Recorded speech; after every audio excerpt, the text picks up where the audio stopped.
Hello, myself Satish Phadke. Welcome to my channel. Two wheeler चलाए हो कभी? Obviously answer is yes. मान ले मैं आपसे पूछूं कि टू व्हीलर का स्पीड बढ़ाना है आपके, तो क्या करेंगे? So answer is very simple. You will say that you will accelerate vehicle more and more. Accelerator घुमाओगे, स्पीड बढ़ेगा। ये तो है ही सही आंसर मेरे हिसाब से। और एक आंसर है, और ये हर किसी के लिए एप्लीकेबल नहीं होगा, मगर किसी ना किसी के लिए जरूर होगा। आपको भी पता है, कुछ लोगों का ये आदत होगा कि when they are driving two wheeler, तो उनका पैर जो है वो ब्रेक पैडल के ऊपर होता है। वो थोड़ा हल्का रहे भारी रहे कैसा, ये बात नहीं, मगर उनका पैर जो है वो ब्रेक पैडल के ऊपर होता है। They are precautionary putting their foot on the pedal. और फिर अब क्या होगा इसका परिणाम, ये आप समझ सकते हो। आप एक्सेलरेट कर रहे हो, आपको कहीं जाना है, आप वहाँ जल्दी से जल्दी पहुँचना चाहते हैं। So naturally you are trying to accelerate more and more. और नीचे पैर जो है वो नेचुरली ब्रेक पैडल के ऊपर है, तो ब्रेक भी अप्लाई हो रहा है। तो इसका परिणाम क्या होगा? पहला इफेक्ट ये है कि जितना एक्सेलेटर घुमा रहे हो उसके प्रोपोर्शनेट आपको स्पीड नहीं मिलेगा। Definitely yes. दूसरा बात ये कि फ्यूल एफिशिएंसी जो है वो कम होगा, क्योंकि कुछ ब्रेक से रेजिस्टेंस लग रहा है।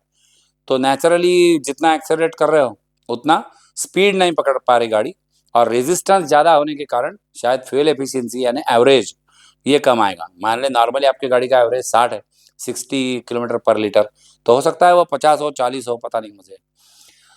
फिर और आगे की बात करेंगे तो व्हील जो घूम रहा है आपके गाड़ी का, ब्रेक शू जो है वो व्हील को लगे हुए होते हैं। और ये व्हील जो है घूम रहा है, और ब्रेक शू जो है वो परमानेंटली उसको लगे हुए रहेंगे अगर आप ब्रेक पैडल के ऊपर पैर रखते हो। सो क्या होगा आप समझ सकते हो। ये घूमने के कारण नेचुरली क्या होगा, तो ये ब्रेक शूज जो है वो permanently will be in touch with the wheel. तो ब्रेक शूज वॉर्न आउट हो जाएंगे, शायद 6 महीने में ब्रेक शूज बदलने पड़ेंगे। और आगे की बात, ये ऐसे ही मामला अगर चलता रहा तो ये जो लोड ब्रेक शूज के कारण आ रहा है वो पीछे कहीं इंजन के ऊपर आएगा। और सिलेंडर और पिस्टन वाला जो मामला है उसमें कहीं ना कहीं गड़बड़ होगा। पिस्टन रिंग्स बर्न आउट होंगे, या सिलेंडर जो है वो पिस्टन को पकड़ लेगा, उसको टेक्निकल लैंग्वेज में सीज बोलते हैं। फिर नेचुरली इंजन ओवरहीट होगा, फिर नेचुरली ये धुआं निकलेगा, और फिर नेचुरली गाड़ी बंद पड़ेगा।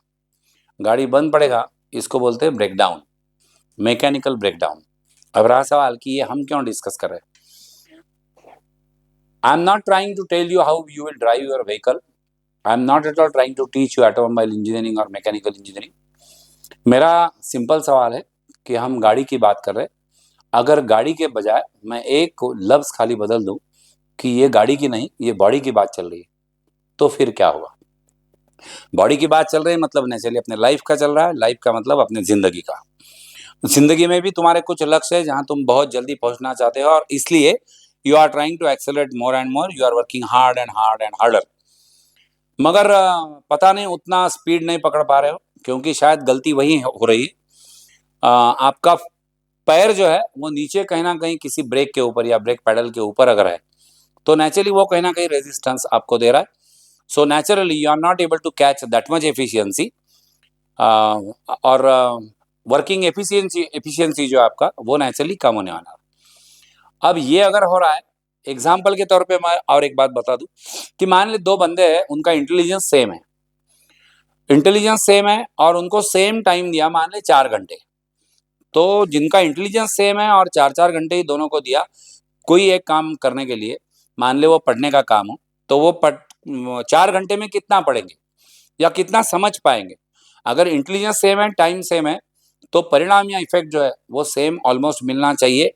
मगर ये आपको पता है कि वो नहीं होता है। और ये क्यों नहीं होता है?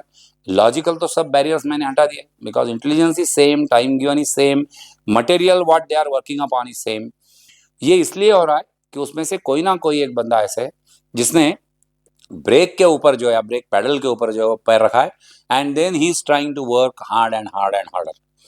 तो स्पीड बढ़ाने के लिए मेरी तरफ से सिंपल तरीका ये होगा, not always you have to accelerate the vehicle, but accelerator वहीं का वहीं रख के अगर नीचे से पैर खाली पैडल के ऊपर से हटा दो, तो भी गाड़ी स्पीड पकड़ेगी या जिंदगी की भी रफ्तार नेचुरली बढ़ेगी।